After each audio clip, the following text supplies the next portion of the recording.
Buongiorno, I'm Dr. Randall Smith, and I'd like to invite you back to exploring the lands of the Bible. Here we are, perched high atop the bustling city of Rome, with all of its dynamic activity, the eternal city. We're spending some time traveling the journeys of Paul. Some of you have been with us as we've been in Israel. Here we come back to Rome and the Italic Peninsula so that we can walk with Paul through the journeys of the spread of the gospel in the first century. Just behind me are the baths of Diocletian that were built at the end of the 200s by literally thousands of martyrs of the Christian faith. What it does is helps to weave the story together of a pagan Rome being confronted with the gospel and at first persecuting the Christians and later adopting their message. You'll notice our students are from different groups bringing notebooks and studying the places that Paul went, places where he was introducing the gospel to a pagan Roman world.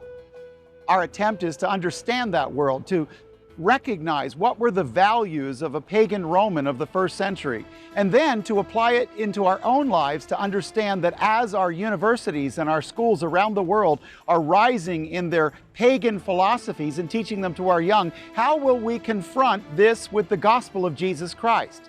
It's been done before, and it's been done successfully. So we've been looking at the journey of Paul and Paul's response to the Roman world.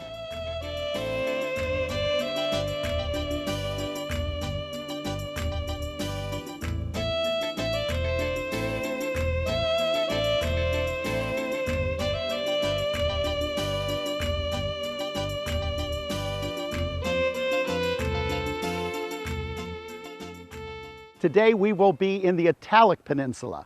We're going to spend some time looking at the background of Emperor Tiberius. Tiberius was the second of 11 emperors in the New Testament, and the background of the ministry of Jesus was going on during the time that Emperor Tiberius was reigning. In fact, we're going to spend some time at Sperlonga, the maritime villa of Tiberius, where he spent the middle part of his life. It was an event in Sperlonga that set up some of the most important, meaningful relationships of Tiberius's life. And then we'll take a hydrofoil across to the beautiful island of Capri. At the height of the precipice of that island is Emperor Tiberius's villa that's been archaeologically reconstructed. Sitting atop the perch of that villa, we want to look at Ephesians 6:10 through 20 and the background of Roman armor. Come and join us as we together explore the lands of the Bible in Italy.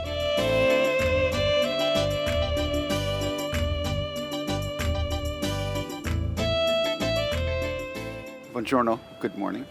So where we're heading is Sperlonga, and that's our next stop. It's not a very long trip, but it's a very beautiful one. We're going to stop at a villa that is called a maritime villa. That is a villa by the sea. This was one built out of a grotto, and it was built for Emperor Tiberius. There was a story about this particular grotto that's so important that it actually affects our New Testament understanding of Tiberius. There are 11 emperors in the time of the New Testament. The first one, Caesar Augustus. He's there for Luke chapter 2, all the world will be taxed. The second one, Tiberius Caesar, and he is the Caesar whose face is on the coin when they hand it in Luke to Jesus and say, should we pay taxes? And he says, whose face is on that coin? And they say, Caesar's. Well, that would have been from 14 AD to 37 AD, would have been Tiberius Caesar, who was a crotchety old man, who was absolutely no fun. He left Rome for 10 years to go to Capri and shut down all the games for 10 years. This is a guy who closed Vegas. This is a guy who stopped all the public spectacles and said, no, I'm not patronizing any of that stuff. And he took his little red wagon and went to Capri, and the people couldn't stand him. This was a guy who had, when he died, people celebrated. Now what's interesting is they so revered Augustus, but Tiberius, who's around at the time of Jesus in the Gospels, he's Respected in the sense that you don't want to lose your head, but not respected in the sense that you have a personal affinity for him. Skin ailments, he died at 79. He was not a very, very happy man. And unfortunately, you start to see some of the weakness of the empire. So we're going to tell his story a little bit at the place we're going.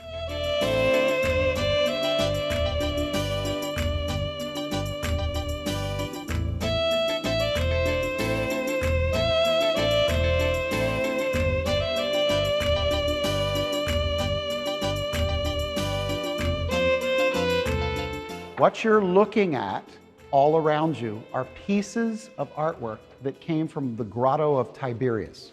So when you think emperor at the time of the Gospels, it's Tiberius. This is the artwork that decorated the inside of a very large grotto and a villa, a maritime villa that came out from that grotto. Now, why is it important to us? Because there's one specific story that occurs here at this grotto that I want to tell you down below that changes the course of even the way the story of the Gospels are told. So I want you to have a good handle on it. But let's just very quickly ask ourselves, how did Rome get emperors? Let's do this. When you think of Rome, I want you to think of 1,000 years. 500 to 0, republic. 0 to 500 AD, empire. Now I'm rounding off, okay, because 476 it actually was destroyed, 509 it was actually started, but it's not a bad way. So 1,000 years of Rome, half of it a republic, half of it an empire, and the second half, it was an empire run by imperial families that kept hearkening like they were still a republic, like we're still the old days. They would remember the republic with grand themes, even though they no longer really had it. In other words, let's sing of the freedoms we no longer have as if we still have them, okay? The republic began with a strong aversion to tyrants. That is, after Tarquin the Arrogant, the last king, was brought down by Brutus, there was never going to be another tyrant. So how did they get emperors 500 years later? It's all in how you sell it. And Caesar Augustus was the guy who sold them the bill of goods, that we can run something more effectively as a dictatorship. Now here's the problem. The problem with Augustus is he ruled out of autoritas, out of the personal charisma. And as a result of ruling out of personal charisma, what does the Billy Graham ministry do when Billy Graham dies? How do you get the second generation of charisma? Well, obviously that's a tough sell, right? And so the second generation isn't exactly like the first. So the problem with Augustus will be, how do I replace myself? 45 years this guy is emperor. He shapes the world, but he does it around his own personality, and nobody can follow him.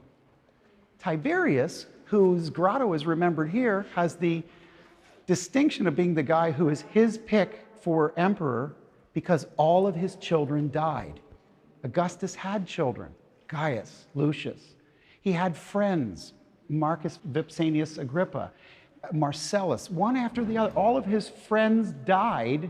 By the time he outlived everybody, and even his children died, and so he had to adopt a son who was much older than people wanted, doesn't come into power until he's all 50, I mean, which is practically dead in Roman terms, right? And so what you have is, it's interesting, when Tiberius took over, Augustus's will read this: having lost my beloved children, I have chosen Tiberius. This I do for reasons of state. How many of you think Tiberius didn't go, ooh, that was a little salt in the wound? So he took over without the endorsement, the strong endorsement. Yes, he got the job, but no, he didn't get the endorsement. So there's a little bit of bad blood as he takes over. Okay, this room is the Polyphemus room. This is the room of the canceling of the contract of the Cyclops, a one-eyed beast. Now, what you're looking at is a reproduction from the mind of a modern artist. Pieces like the big leg piece over here are original marble, but we only have a couple of pieces of Polyphemus. Now, that's probably not one of those names you called your dog or are very familiar with, but we're going to talk today about some mythologies that are in the background of the Roman world. How many of you know the kind of tree George Washington supposedly chopped down? Cheers. Okay, but you all know he didn't. The fact of the matter is, we all know things that we know aren't true, but we know are common among us. Well, the stories of Homer's Iliad and Odyssey become the background stories of the entire northern Mediterranean and even Carthage in the south part of the Mediterranean. How did we get here? What is the background of our great civilization? And it all starts with a woman and beauty and a fight and Troy. Remember, Helen of Troy was the daughter of Zeus and Leda. She was considered the most beautiful woman in the world. She was the wife of King Menelaus, and she was abducted by Paris, the spoiled prince of Troy. That brought about the Trojan War. Homer was running around telling verbally what we would now show in theaters everywhere. And people so believed it. In Book 9 of the Odyssey, Homer told how Odysseus was on his journey home from the Trojan War, and he came in contact with a one-eyed giant that we call the Cyclops. He landed on the island of the Cyclops, and together with some of his men, he entered a cave filled with provisions. When the giant, Polyphemus, returned home with his flocks, he blocked the entrance to the place with a stone, and scoffing at the usual custom of hospitality, he ate 2 of the men. Next morning, the giant killed and ate 2 more and left the cave to graze his sheep. After the giant returned in the evening and ate 2 more of the men, Odysseus offered Polyphemus some strong and undiluted wine that he had picked up earlier on the journey. With that, he fell into a drunken sleep. Odysseus had meanwhile hardened a wooden stake in the fire and drove it right into Polyphemus's eye, as you can see illustrated here in the sculpture. In the morning, the blind Cyclops let out the sheep to graze, feeling their backs to ensure that the men were not escaping. However, Odysseus and his men had tied to themselves the underside of the animals so that they could get away. He sailed off with his men. Odysseus boastfully revealing his name, Polyphemus prays to his father Poseidon for revenge and casts huge rocks toward the ship, which barely escapes. Now take a look at this one-eyed beast up here. Where would they get the idea a Cyclops could actually be on the earth? We think we know. Vicky Leon did a study in which she showed that if you take an elephant skull, you bury it in the backyard, you dig it up in 20 years, the front nubs of the skull wear away first. It's a calcification, it wears away first. And what you get looks like where the trunk was, there was 1 eyeball socket. So when you don't have elephants all over the place, but occasionally they have been in the land, somebody's digging up something in their backyard and they find the skull of a Cyclops. They take it to a local temple, and now we know the story of Homer was actually true. And it's verified by science, because we have it. We have bones that show it's real, but the interpretation of those bones is the story, right? Now you cannot imagine a community that would find a bone this big and make an entire room-sized reptile out of it and call it something that we should all recognize. But we've all seen them in various museums. This happened because of the same old problem. It's not the finding of the bones, it's the interpretation of the bones, okay? So what we have is Ulysses killing the Cyclops. Now, remember, these are some actual pieces. Can you see the actual piece that we have? And can you see now that they've done a cast from it to get an idea? The reason they're showing this to you is because it was here. It was in the grotto downstairs. What does that tell you about Tiberius? Just look around and see the look of, what does it tell you about Tiberius? What's that? Tiberius was incredibly superstitious. He was not only superstitious, he believed in the science of his day, which you would call superstition. But the science of his day said these things actually happen. They're not just stories. So he believed solidly things that you now call mythology. How does an emperor become worshipped as a god? Does anybody else have a problem with, a state church that would suddenly go, the holy Reagan? I mean, would you have a problem worshiping the president? So how did they do it? Understand that a pagan god is a contract between you and a god to give you things you need, right? Well, Caesar Augustus, who is proclaimed divine Caesar, was able to take care of grain shipments all over the world. He was able to provide for people in a contractual agreement, and that's all they needed to make him a god. He was able to fulfill what he says. The same thing happened to many of the Caesars, but Tiberius Caesar they did not want to make a god, partly because he was a cruel and vicious man. But he has a number of maritime villas. The most important villa for Tiberius will be the one in Capri. His second most important was the one earlier in his life. After he becomes emperor, this is 14 to 37 AD, after he becomes emperor, within 2 or 3 years, he's here, and he's staying for the night in this maritime villa that's built with a grotto at the rear.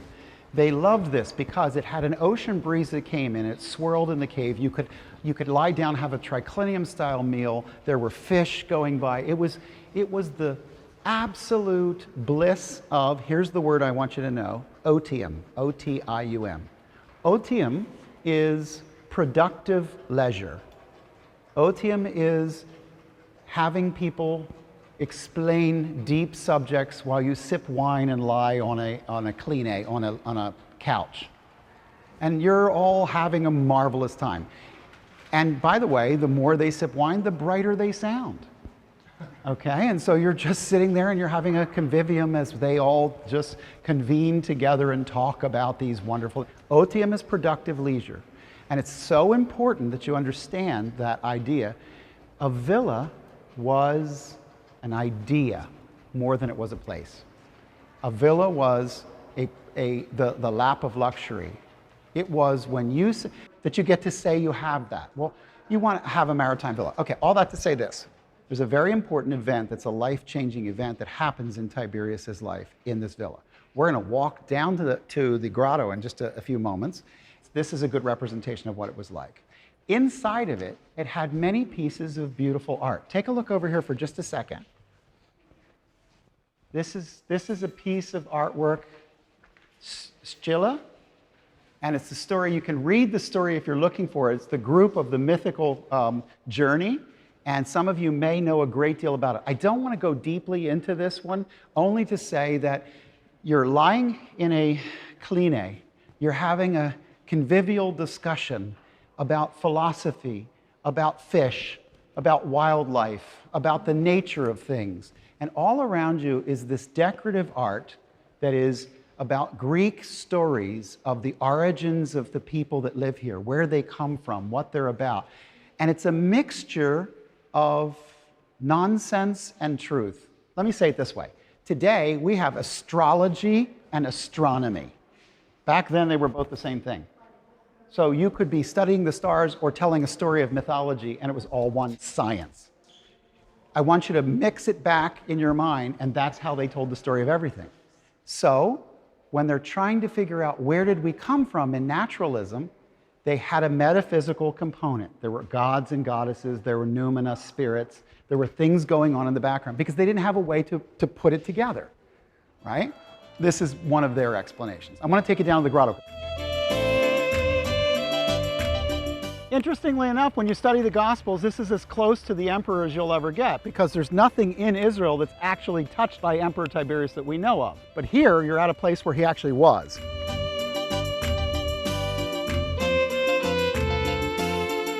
This is the complex of one villa, but it's Emperor Tiberius's villa, so it's obviously a very stylistic villa. Do you notice that you have essentially one outside wall that runs all the way down? Forget the one that's in the elbow by the sea, that's later. But there's one wall that runs all the way down, and then it actually ran out onto the beach. Part of it has been lost in the front there.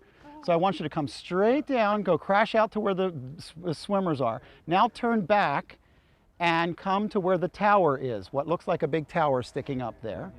Then an opening to the sea had fish pools all around the inside here, and the grotto is over here. So that model that you saw of the grotto is actually, do you see an arch over there? That's facing into the grotto. All right, now why did I bring you down here to look at Tiberius's villa? When Caesar Augustus died and Tiberius took over, already in his 50s, people were not really excited about having Tiberius. Caesar Augustus didn't want Tiberius to be the one who followed him, because right after Tiberius was put in line earlier in his life, Tiberius had one major problem with his life. He was a romantic, and he really loved his wife. And Caesar forced him to divorce the wife he loved, and instead he had to marry Caesar's daughter, Julia, who was the most famous wealthy whore in Rome. Julia held records. This woman was in every way lascivious. Tiberius hated her. So what he decided to do was stay married and then move to Rhodes for 6 years and study philosophy. In other words, I'm happy to marry your daughter, I'm happy to be the next emperor, I just don't want to be in Rome and I don't want to have to see her. Well, Augustus had made his reputation on build it on the family. We have family values. But he had the worst family in the world. And by the way, he divorced his first wife, and his wife divorced her first husband so that they could get married because of an affair. But we uphold family values, because family values are what sells in the politic world, even though I don't live them. So in the end, when Tiberius Caesar was chosen, Tiberius was known to be a guy who would run out on responsibility. That was Augustus's idea. What Tiberius's idea was I'm not a guy who runs out on responsibility. Just don't give me this lascivious woman I got to marry. Bottom line is, his broken heart ruined him. 3-4 years after he became emperor, he came down to the maritime villa here. Now, the area that you're seeing in the big square is mostly servants. It's mostly for people who are waiting on him and taking care of him. He doesn't live here much. He comes to visit here. It's a vacation home by the sea. It's a place where you can have wonderful discussions and otium, productive leisure. You can have people reading to you philosophy. And Emperor Tiberius really wanted to be a philosophical person. The problem was his life plunged, and the last 10 years of his life, he plunged into his own lascivious drinking binge and became the guy you least wanted to be anywhere near if you were a small child, a man, a woman, virtually anyone. About the only safe people were maimed people, okay? Because this is a guy who would stop off for a little entertainment often. And he became known as this just actually degenerative beast. He also had a terrible skin disease. Something was going on with his skin. And so people were both repulsed by him, and his behavior repulsed them. Well, long before that, just a few years after he had become emperor, he came out here and he was in the grotto, and apparently they were having an evening convivial discussion. Everybody's reclining, they're having a good time. And one of the many earthquake or Brady seismic activities shook the place. When it did, part of the grotto collapsed. Part of that is what collapsed some of those beautiful marble statues that they were actually buried in the ground, and new statues were put in their place. So we were actually able to find some of the older ones. But there was a guy who was there next to him. His name was Sejanus. Sejanus was the imperial prefect or guard of a personal guard, the bodyguard, if you will. Sejanus threw himself in the path of the damaging stones, so that he threw himself over Tiberius to save Tiberius. Well, what did that do? That caused Tiberius to put such faith in Sejanus that the last 10 years of Tiberius's rule, he basically said to Sejanus, you be the prefect and run Rome, and I'll go out to Capri and only bring me whatever, is really important. And Sejanus became the de facto door to the emperor. He won his trust here. Now, why is that important? Just before the arrest of Jesus, in the Gospels, Sejanus plotted a coup against Tiberius, and Tiberius found out. Sejanus was killed, his body thrown down the steps and eventually in the Tiber. And with the rise of the coup of Sejanus, orders went out from Tiberius, not from Rome, but from Capri, that said, anyone accused of sedition, anyone involved in any kind of insurrection, kill them. About that, the trial of Jesus comes up. And a provincial governor, Pontius Pilate, thinks he has the right to summarily execute Jesus. He would not have behaved as he did had there not been already instructions that said, no insurrection of any kind, put a stop to it. So this cave becomes the beginning of a relationship that becomes the breaking of a relationship that becomes the background setup for the Gospels and the crucifixion. Divine providence. It's a divine providential move, and God's hand was in something as simple as a falling stone in this grotto in order to set up a tree in Calvary. Okay? So it's an interesting place, but it's not one that you'd necessarily put together if you weren't looking through the historical data. The thing I want you to remember about him was not only did he end badly, but really he had a broken heart. And he did, for reasons of state, put away the one love of his life, and he never recovered from it. And you know, it's almost like gaining the whole world but losing the one thing you love. And Tiberius gained everything and lost everything at the same time.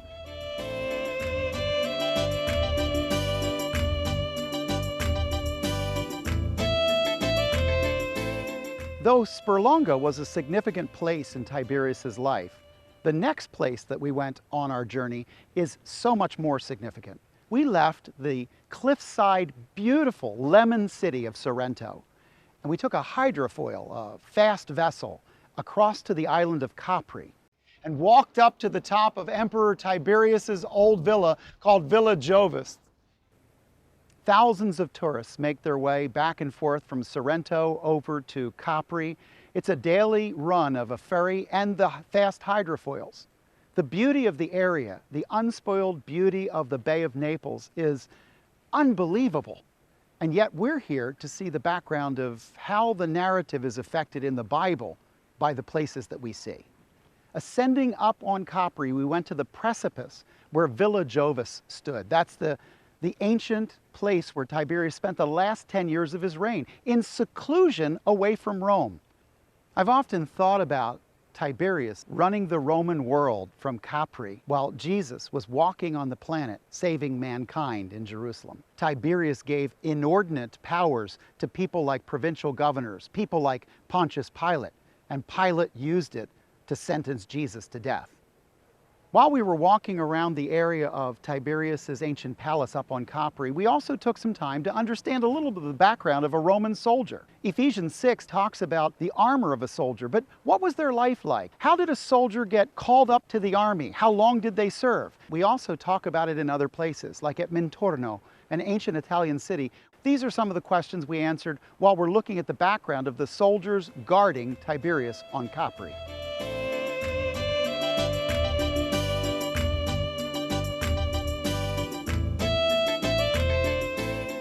Around the time of Caesar Augustus, a large villa area was discovered up here. That original villa was probably a private property. It came into imperial hands, and then under the use of the builders at the time, just before Tiberius ascends to the throne. Tiberius is between 14 and 37 AD. So sometime when Jesus is a young teenager, there's already a building project going on here. There are buttresses, and then what you have is really an axial building that has, on the right side, the light blue is actually where the bath complex is. On the left side, where's QRS, this is actually the imperial apartment, and there was a flat land around the imperial apartment that was like a little palestra or playing area that was private to Tiberius. Do you notice there's a long hallway, and then the L is actually a long porch that takes you down to a greenhouse of sorts, an ancient greenhouse for growing, because obviously one of the problems up here is getting things back and forth.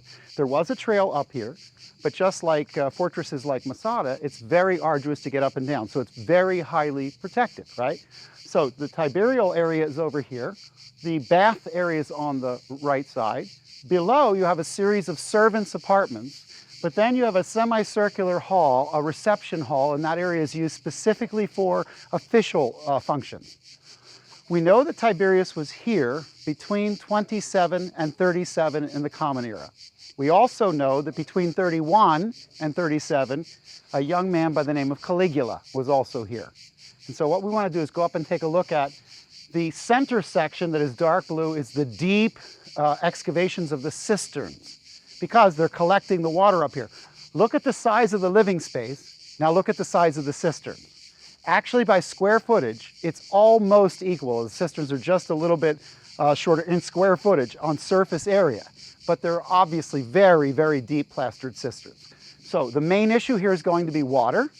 If Suetonius is to be believed, the area at the end of the porch, L, all the way at the top there, was called Tiberius's Leap, a place where one could be tossed below if you displeased the emperor.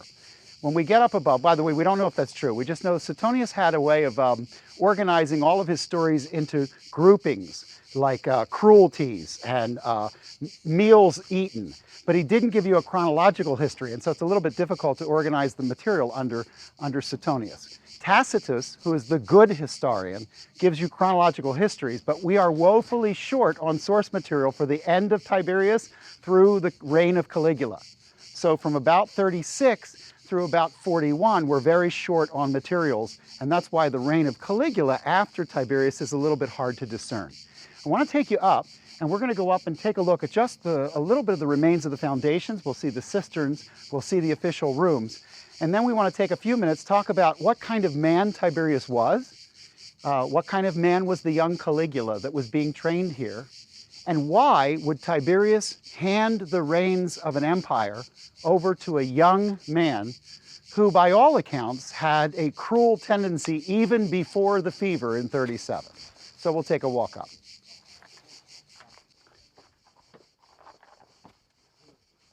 I want to read this to you because it was such a profound statement. This is from Suetonius. He's speaking now of Tiberius, and he says, "In his retreat at Capri, he also contrived an apartment containing couches and adapted to the secret practice of abominable lewdness, where he entertained companies of girls and catamites, and assembled from all quarters inventors of unnatural copulations, whom he called spinthrea, who defiled one another in his presence to inflame by the exhibition the languid appetite. He had several chambers set around with pictures and statues of the most lascivious attitudes, and furnished with the books of Elephantis, that none might want a pattern for the execution of any lewd project that was prescribed him." In other words, that nobody would be lacking the manual on how to do anything he wanted them to do. This is the last 10 years of his life. He shut down the games in Rome. He shut down the contests in Rome. He pulled back patronage of many of the great festivals. The people in Rome were more and more angry with him. But if you listen to the story of Suetonius, and if it's true, and I can't tell you that it is, I can only tell you that it's old. If it's true, this is a man who had control of an empire, but did not have control of himself. And as a result of that, lust ate him up. Now in ministry, I can only tell you that several times I have seen this. I know a number of people who have plunged into pornography, and it has become an obsession that has taken their every waking moment. It seems as though he got these books of Elephantis, which were ancient pornography, and he began to experiment. And when you happen to run the world and you can bring in children of every variety from around the world and you can just use them and abuse them, you can live every kind of fantasy in your own mind. Listen to the way this ends. He says, "He likewise contrived recesses in woods and groves." That's why I stopped here. "Recesses in woods and groves for the gratification of lusts, where young persons of both sexes prostituted themselves in caves and hollow rocks in the disguise of little pans and nymphs, so that he was publicly and commonly called by an abuse of the name of the island, Caprinius." So he was called Caprinius. It's a word for lewdness. And in fact, to Corinthianize, to Comprinize, they're the same thing. It means to run your life lasciviously into the muck. It's interesting that the empire was loyal to him, largely because Sejanus had cut off all of the words about what was going on here, and a relatively small number of people came and left. The slave quarters that are on the side here will be slave quarters that are largely contained by people who remain here. Even when Tiberius would leave, and between 27 and 37, he basically stays here. So he's isolated himself, he's lascivious, he's plunged into something. I want you to remember that the next emperor was Caligula. Caligula grows up in the house for a while of his mother, but then after she falls out of favor with Tiberius, he ends up going to his grandmother. This guy's role models are like Livia Drusilla, who bumps off all the rivals. Like women of just the absolute worst variety. But for the last 6 years before he becomes emperor, he's here with Tiberius. But that's what Tiberius is up to.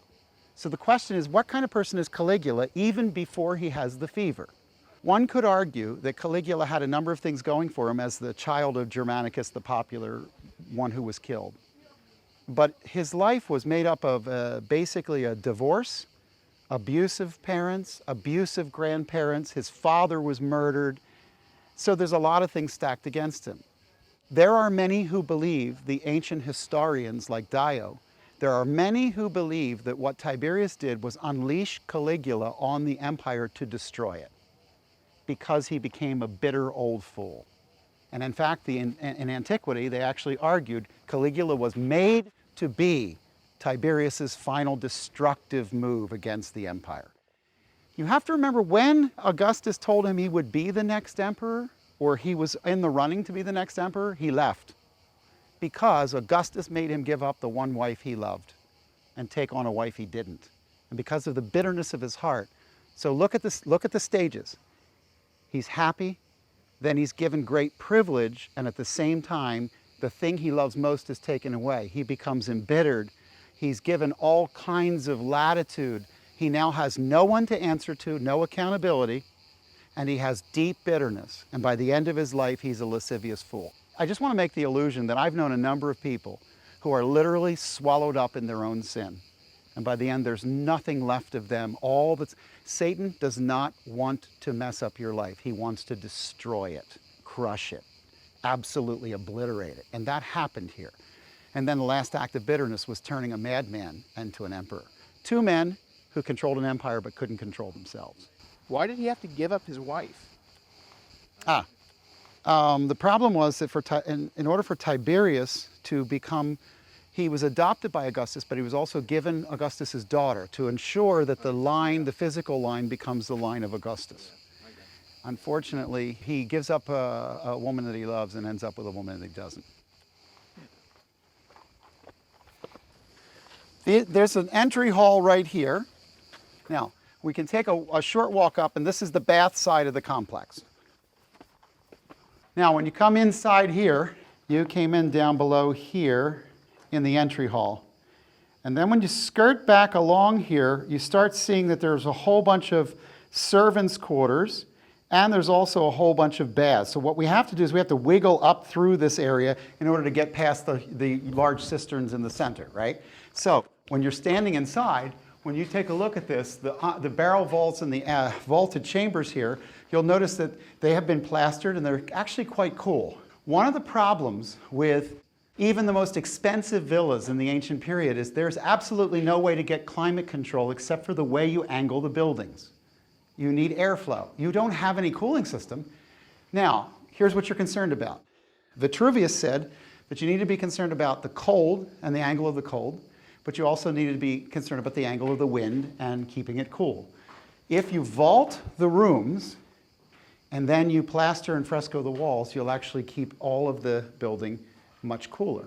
And if you build the plaza over top of your cistern like an atrium of a house, it actually has a cooling effect, because as things are evaporating, it's cooling down the temperature. So by keeping water under and around the house, it was considered a cooling effect. Yesterday, you saw that in the best villas, there was some nymphaeum that had like a triclinium, a dining room, but it had little water alleys in them. Now, for one thing, they like to watch the fish. Okay, they put little fish and they let fish go through some of these. And so I'm not talking about like a piscina, like a fish pool, like a big pool. I'm talking about just little tiny fish that they would put in the bottom and then have trays floating with little delicacies of food. And it was a special way to do it. But there's also a cooling effect to the whole thing. So Vitruvius said that a person, in order to be an architect, needed to be an artist, he needed to know metals, but he also needed to know weather and geometry. And so weather was something you had to have studied in order to make a building. This building will come in the generation after Vitruvius. Interesting side story. Vitruvius is an architect, but he doesn't actually build that much. What he decided to do was to write the Greek architectural manual, but he wasn't a Greek. He decided to go back and study the remains of temples and say, this is the right way to do it because it's the Greek way, it's the old way. Remember I told you Greek was like having a posh, like having an English butler? And so he'd say, this is the Greek way. Just at the time the emperor's dumping major money into buildings, he publishes the book on architecture. Well, the problem was he was in his 70s.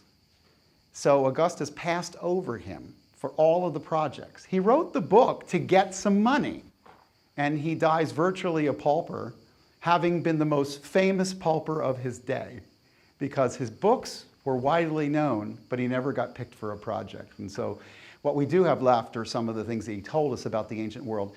Nice that he said in the foreword, I may never make much money, but I'd like to be someone who's remembered after my generation. And here we are today, still speaking his name. So he got his wish.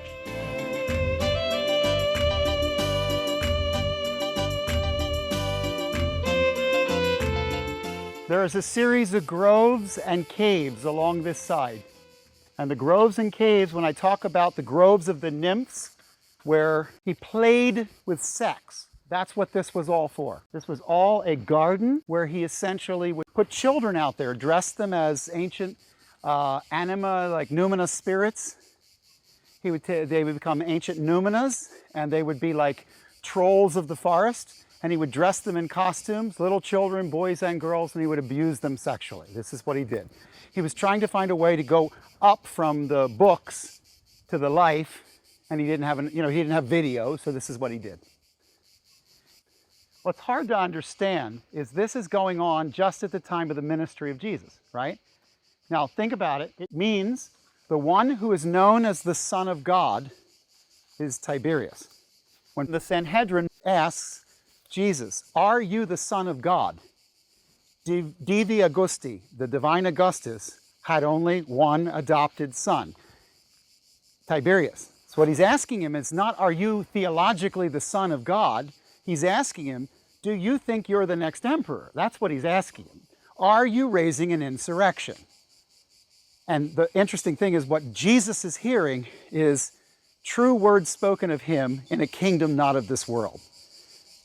It's almost like Jesus wanted to say to him, you have no idea what you're actually saying right now. You think divine Augustus has a son? You have of him, to him, through him, were all things created, and in him all things consist, Colossians 1 says. You're talking about Augustus creating an empire? I created 1 quintillion stars in a universe, buddy. You have no idea what you're saying. Jesus knew exactly what he was asking. He answered a different question. He answered a different question because it's almost like he has to hold back. Well, it's not almost as if. He has to hold back what he knows in every answer to every question. It was an ancient hymn writer that said, how vast and limitless the ancient mind when spoken in the human form. It's speaking of Jesus as God in human skin. All of the excavation from here back is only to show you in the smallest cistern, it's 40 feet. So you have huge, massive cisterns built down underneath. Imagine a big flat plaza like this, flat plaza on top, with a compluvium like an angled roof coming down to the flat area. And the area's not flat, it's actually also slightly degraded. So from a center, it would drop straight down rainwater. Okay. Hit the bottom, and there would be a deeper hole. The dirt would come down, and the mud would go to the bottom, the water would come to the top and start filling each of the side ones. Okay. Good breeze. You know what? It is a good breeze, and it's a good place to do something. Some ancient historians remind us that the Romans invented virtually everything about modern warfare. It's interesting because they made the original barracks. That's a Roman idea. They gave the original series of promotions, promoting from within. They're the original people that gave us bugle calls. They're the original people that gave us a camp infirmary. You didn't want to go there in the Roman period, but they gave it to us. They're the ones who gave permissions and a leave system. They're the ones who gave us a personnel office and tours of duty that were 6 years long in their case, and morning reports. They're the ones who gave us things like discharge reviews. They're the ones who gave us USO. They gave us theatrical performances. So you want to join the army. What does that mean? It means you're probably between 17 and 25 years of age. You will more than likely get a better position or post if you come from the countryside and not the city, because there's an anti-city bend. You will come and you will conscribo. The word conscript, is actually the word to write your name beside all the other names. But when you do this, all of a sudden, from the year 6 AD onward, you are now paid by the state. You don't conscript yourself simply to the Senate and the people of Rome. You are literally conscribed to a general who becomes the paterfamilias, the man in charge of your life. And he holds the power of life or death over you. Quite literally, your general can order your execution and not offer reasons. Now, he might get in trouble with the emperor, but there's very few levels of command up above him, above a legionary commander. Your qualifications, of course, entitle you to conscribe, and when you do, all of a sudden you'll begin to be paid now 3 aurea, 3 gold coins, and so it's about the more than a quarter year's salary, and that's your signing bonus. You will swear an oath, and your oath will be to your commander and to the emperor later. And every year you'll renew that oath come New Year's. And so you'll just have that standing thing. Do you remember Paul said that 1 Corinthians chapter 9, verse 7, no soldier pays his own expenses. So from that time, that was true. By the way, before that time, that was not true. As far as oaths and loyalties, when you came in, you swore a sacramentum. We get our word sacrament from that word. Sacramentum is, the idea is that I now pledge my allegiance to my general, and my retirement is up to him, not the state, him. So I become functionally under his family in terms of my living for the rest of my life. By the beginning of the empire, that is the end of the Republic, about 20% of the population was related to the standing army. By the end of the life of Augustus, there were about 250,000 soldiers, and about 100 years later, there are 450,000. So if you want to see what they're organized like, I want you to figure that there is a legion, which is essentially 4,800 soldiers with 120 cavalry. There are no field generals, field staff in the imperial household. That is, the generals are out in the field with the troops, they sleep with the troops. There's nobody back home with the emperor. So if he wants to get military strategy, he needs to go to the prefect. But the prefect isn't necessarily related to what the army is going to do. So the emperor has to take personal command of the armies by means of getting advice, then sending messages to the generals, but he's not in the field with the generals, and the generals are given a great deal of latitude in how they do their work. The interesting thing is that if you take that 4,800, that legion, and you break it down, you have a series of 480 men broken into centuries. You have a centurion. For 480 men, 10 centurions makes a legion. But the centurion, obviously, there's only 10 of those. In each of the centuries, there are cohorts of 80 men. 6 cohorts will get you to the 480 that you need. And so that's how they organize their army. Now, what's important is this. 6,000 is a full army. But the reason 4,800 is considered a legion is because there's also a whole select number of auxiliary positions. There were people who were called auxiliaries. These are people who are, what's a good word for this? The historical word in the Revolutionary War would be things like cannon fodder. They're cannon fodder. They're the guys you send out with the lighter flak jackets, and they're out front, right? Now, when you go to train, the auxiliaries are not freedmen. They're not people who are part of the society. These are often people who have been conquered and brought in, and so they don't have the same level of protection and the same level of armor. What's really important is that they get about 4 months training. You have a 4-month boot camp, and it's done on the Campus Martius in Rome, in an area near, over by Piazza Navona today. The important thing is that what they would do would be trained for 4 months, and mostly they trained in the throwing of the pilum, which is the javelin, with a piercing head that when it went through something, you couldn't pull it back out like a hook for a fish. You also learned to throw darts. So one of the first things you would do is you would actually learn to throw these darts in a barrage of darts. There were lots of different ways in which people learned to position themselves as soldiers. My favorite is the testudo. Testudo is like a tortoise, and what it means is you get in a testudo formation, and that's a series of shields that are all around you in a square, and then you put a roof over you. Okay?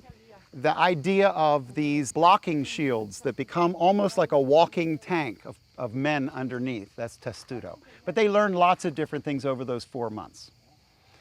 Your standard duty, you can have different kinds of marches. So a standard march, just because you walked all the way up this hill, the standard march is 20 Roman miles. And this one is justum iter. That means it's a standard daily march. Now, if you have a magnum iter, that's 30 miles instead of 20. It's an extra third. You know where we get a lot of this? There was a absolutely fabulous ancient text called the Vinlandia tablets. They're found all the way up in the Britain front line. And there's a letter written in the end of the first and beginning of the second centuries, and that's writing back to people back in Rome. And we have these tablets. And on it, by the way, that's the oldest signed letter written by a woman in Western history, where we have her actual signature, where she's asking the wife of someone to come to a party, okay? But it's on the tablets. The tablets themselves give us incredible Britannia evidences. You had your standard legionaries, and then you had peregrini. Peregrini are people who are of the freed class who become auxiliaries. So for instance, when you had Flavius Silva go to Masada, and he brings all of these thousands of troops, the guys who did most of the ramp building, those are peregrini. Those are not your average soldier. But an average soldier did do a lot of marching and a lot of road building. It's true to say that most Roman soldiers spent longer building roads than fighting wars. After 6 years, you could be released from the army, and if you were released, you got a diploma. And your diploma was something you hung on your wall, along with the faces of your ancestors, the amaganes, in your tablinum. What was important is that was a pietas. It was a symbol that you had done the right thing, that you had ritually passed through a right thing, and it was considered a real honor. Now you remember that Caligula gets his name because his father Germanicus was a general out in the field, and he grew up wearing a full uniform, reduced in size, but he didn't have the sarcina, this stupid pack you had to have on your back, because that stupid pack was somewhere between 30 and 60 pounds, depending upon what your work was. And the darts themselves, the tent pegs, the hammers that you had to put the tents down with, the leather that's bound. Each person gets a section of the leather, then they have to sew it up to put up the tent and put the tent over top of it. This is a daily ritual. And of course, after you've marched 20 miles, then maybe you get latrine duty, or maybe you get guard duty. There was always a standing guard equal to 20 to 25% of the men at any given time, unless they were inside of a castrum. Then it could be reduced to 10% of the men. So chances are good you're marching all day, you're getting one of the shifts at night, you're digging some holes, you're weaving some tent materials to put up your tent. These are normal things. By the way, you want to go to, if you're hurt, the valetudinarium. The valetudinarium is the place where you get your wounds looked at. There's an English term, valetudinary. It's a word, a person who's fastidious about their own health or always fussing with their own health. It comes from that word. You better hope you don't get hit in a battle, because if you don't die from the wound, you'll die from the treatment. Very often the treatment was worse than the wound. That's absolutely true. One of the major treatments for fever was bloodletting. So they would leech or bloodlet you because they got to get the bad blood out of you. Now the problem with bloodletting is that you're going to be shocked, but that doesn't actually heal you. In fact, it makes you weaker. But that went on all the way until Washington was at Valley Forge, where they nearly bled him to death to get all the bad blood out of him. So this was something that went right up into America. 2,000 years later, they were still doing Galen's old bloodletting methods that really didn't work. At the end of it all, there was no anesthesia, but there was drink. And so one of the things that they would do is offer a strong drink, a kind of brandy, to the people who went to the valetudinarium, until they began to realize that some guys were showing up every day and they didn't seem to have any problem, and they were spending an extraordinary amount of time. Then what they did was began, by the end of the 2nd century, to simply put up a sponsored pub. So in one of the things, an officers' club actually began in the Roman world as well. Okay? There is a spiritual application for all this, but I thought I'd move us a little while. All right, let's take a little walk up, because we're pretty much all the way up, so we don't have that much further to go. Everything that you're looking at is a structure there. It's unfortunate because the top has been taken off. So you're looking down into holes that are not actually holes. But you can't really see it as it was because of the destruction.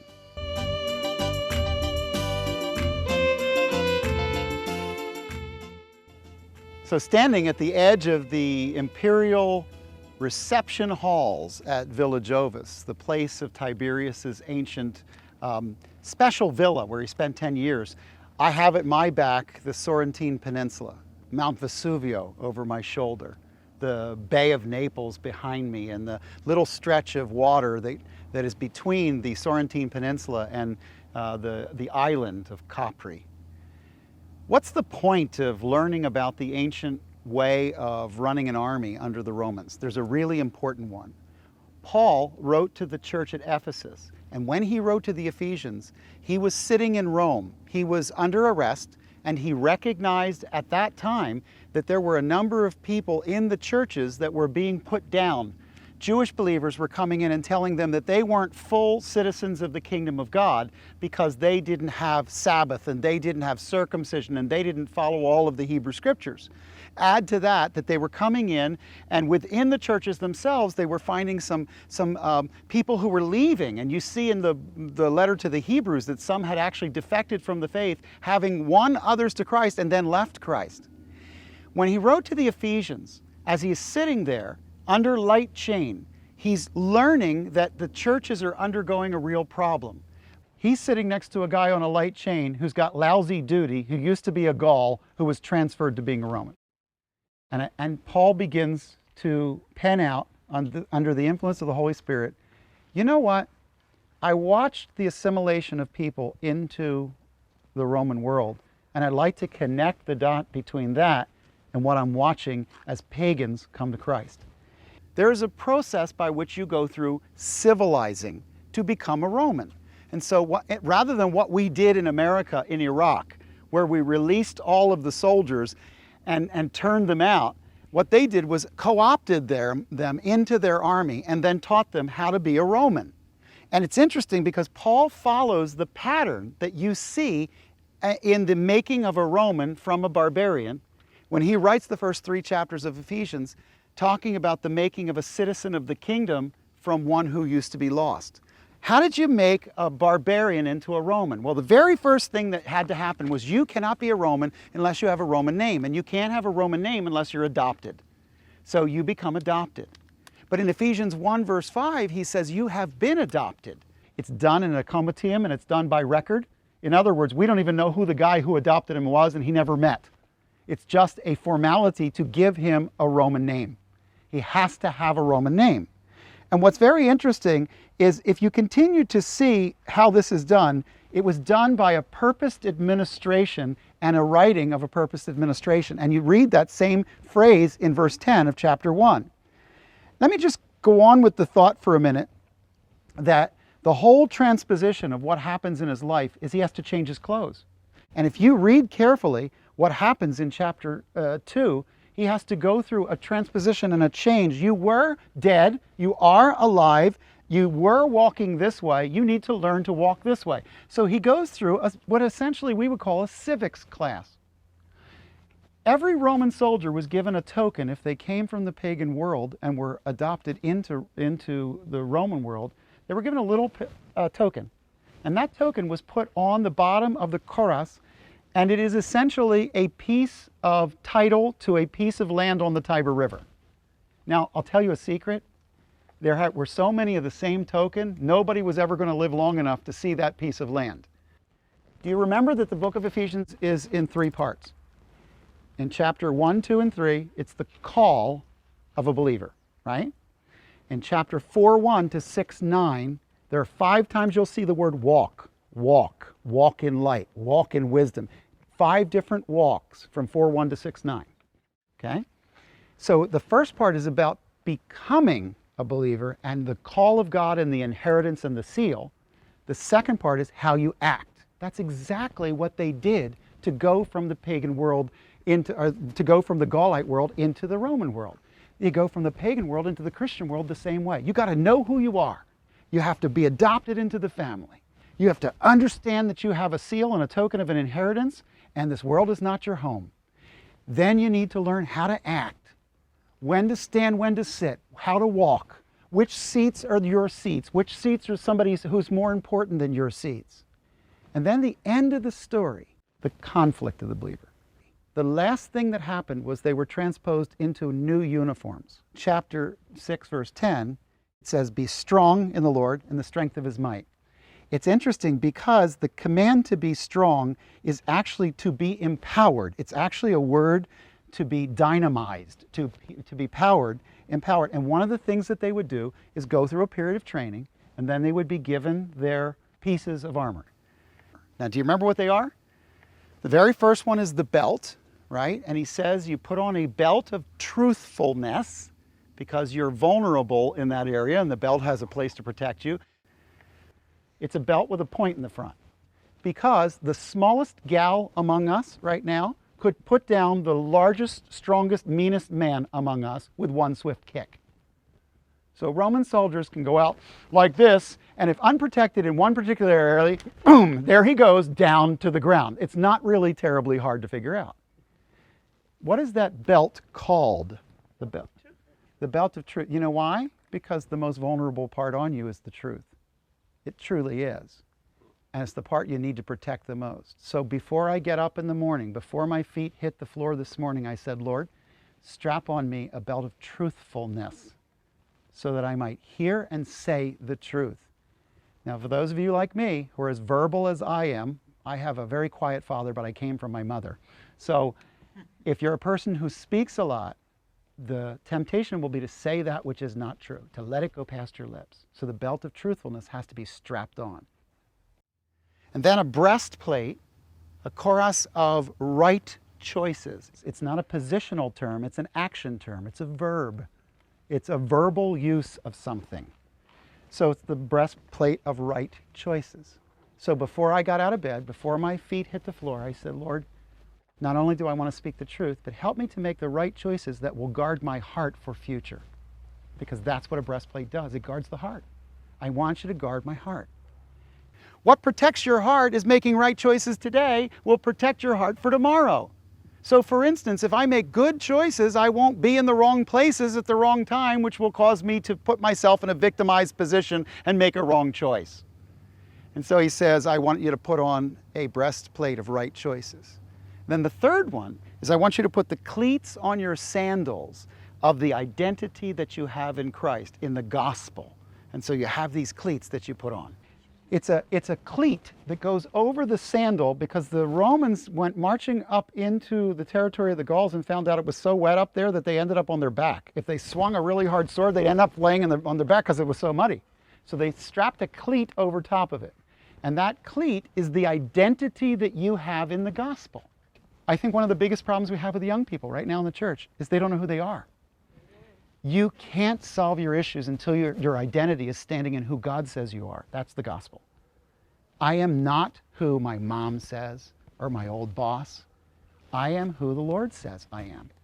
So you put cleats on your sandals. And what he says is, you have a belt of truthfulness, a breastplate of right choices, and then you have cleats of your identity in Christ. You are who Jesus says you are, a person of inestimable worth, somebody he was willing to die for. Now, right about verse 16, he says in chapter 6, when you need to do this, the other pieces of armor come into play. So Ephesians 6:16, when necessary, You need the blocking shield of faith, and here's how it works. The blocking shield is not some shield where somebody's just coming at me and I have a shield. This is a blocking shield is where you take your arms and put them through the arms of the other men, and you stand like, remember I told you about the testudo? You march like this. Have you seen like a gladiator type movie where they're all marching like this? Their arms are locked together.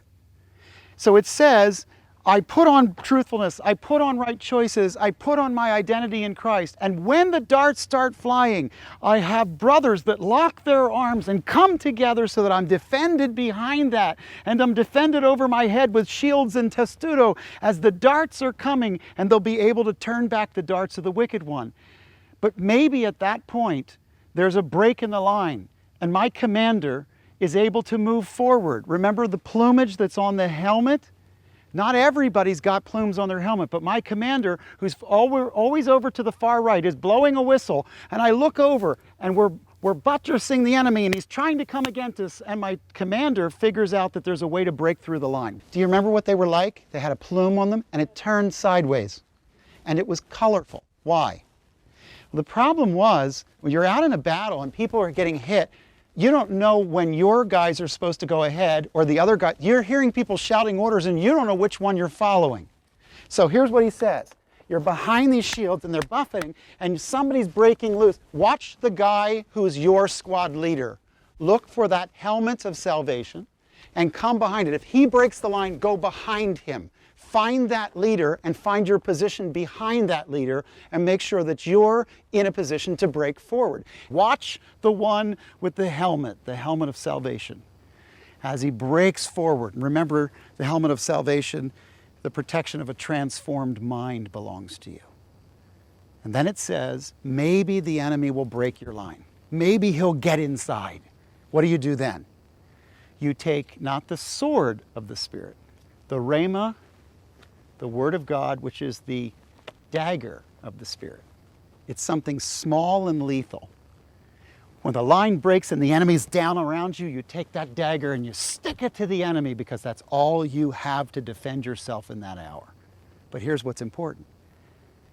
Knowing that word ahead of time, walking with the Spirit of God ahead of time, gave you the strength and the power to stand in that moment when the line broke.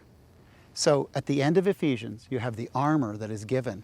And knowing something of the Roman army will help you to understand some of what Paul is writing to the Ephesian church about how they should actually maintain themselves.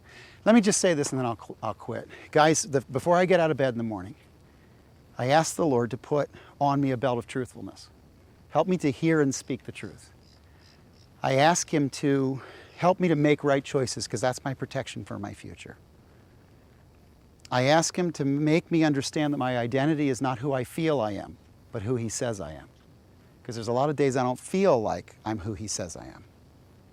And then when I'm in trouble, I look for strong, godly friends, because that's where I'm going to find a shield we can lock together. And I'm going to hunker down underneath of the covering of other great men of God that I know and love and walk with. If you're not knitting your life together with some other godly men, you are just absolutely dead meat when the darts fly. And then behind that line, here's what I'm doing. I'm looking at the Word of God, and I'm storing up for myself the Word of Christ and letting it dwell in me richly, because the enemy will break through the line of the church. He will break through the line of other godly men, and I will need that special dagger, that Word of God committed to me, that rhema of God committed to me. And that's the moment in which I can have it. And that's when I can use it. And it's not powerful because of me thrusting it. It's powerful because of the Spirit of God that is thrusted at the enemy. When the word is given, the enemy must take flight. He has no authority to stand against the power of God. But it's not my authority, it's His authority. So it's worth knowing about the Roman soldiers.